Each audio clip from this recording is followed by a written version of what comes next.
The only thing necessary for the triumph of evil is for good men to do nothing.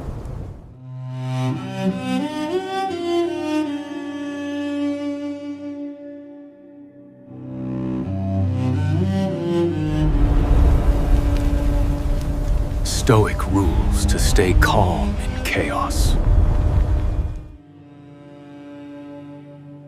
So, let me start with a question. What if I told you that your peace was never actually in other people's hands?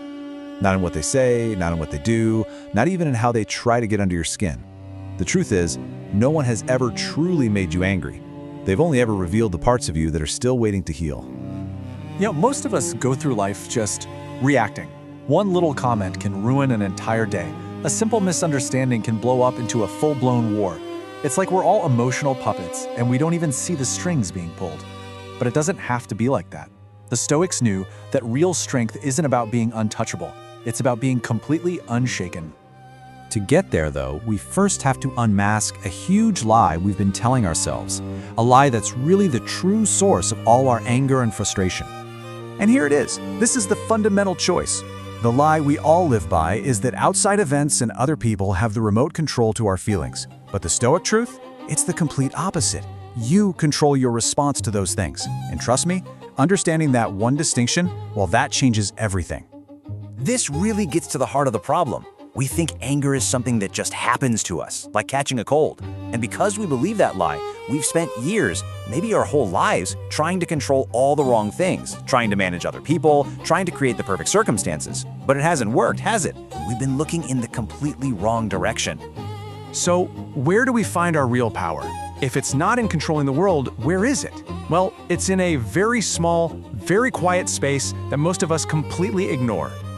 A psychiatrist named Viktor Frankl, who survived the absolute horror of the Nazi concentration camps, he discovered this profound truth.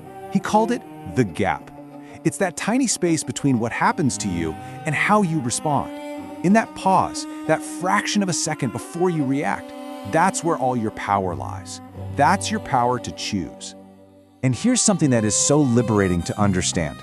That explosive temper you might have, or that tendency to get frustrated, that's not who you are. It's simply what you've practiced. See, every time you react in a certain way, you're just strengthening a pathway in your brain. But the good news is, patterns can be broken. You can practice a new response. Okay, so how do we actually practice this? How do we build this inner strength? We can use a pretty straightforward framework based on 4 core pillars of Stoic thinking. The first pillar, this one requires some radical honesty. Nobody makes you angry.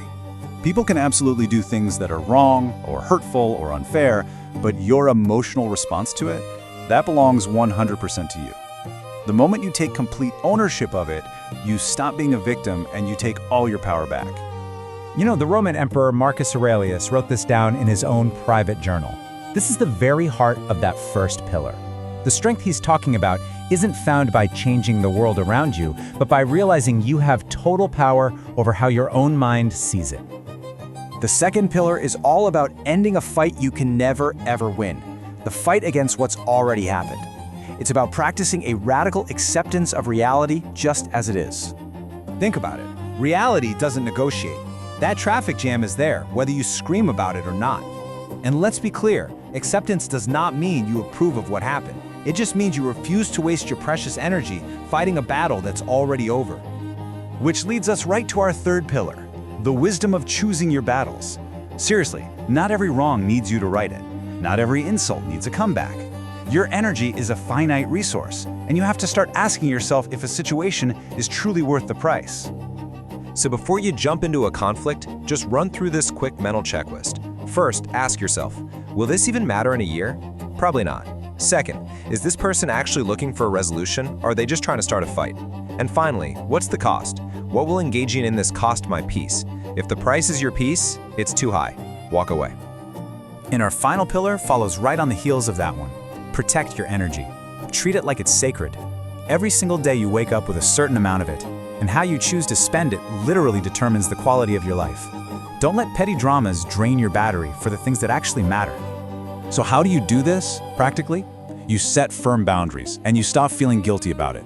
You practice what I call strategic silence, realizing that sometimes the most powerful response is no response at all. You learn to treat baseless criticism like junk mail. You see it, you recognize it's not for you, and you just throw it away. And you learn to recognize those energy vampires in your life, and you keep them at a distance. So what happens when you really start to practice these things? When you build these pillars into your life, what does it actually look and feel like on the other side? Well, it looks like this. You just wake up feeling lighter. A rude comment from someone doesn't ruin your morning because you realize their behavior has nothing to do with you. You handle difficult situations with clarity, with a sense of calm. You're no longer being hijacked by your emotions. For the first time, maybe ever, you are truly in control. And this quote from Marcus Aurelius, it just perfectly sums up the entire goal. See, the real win isn't about proving a point or getting even. The best revenge is refusing to let someone else's bad behavior drag you down to their level. The real victory is protecting your own character, your own peace. So in the end, this is the only question that really matters. The world is absolutely guaranteed to test you. People will be difficult. Chaos will happen. The question is, how will you choose to respond? Because your greatest power, it lies in that choice.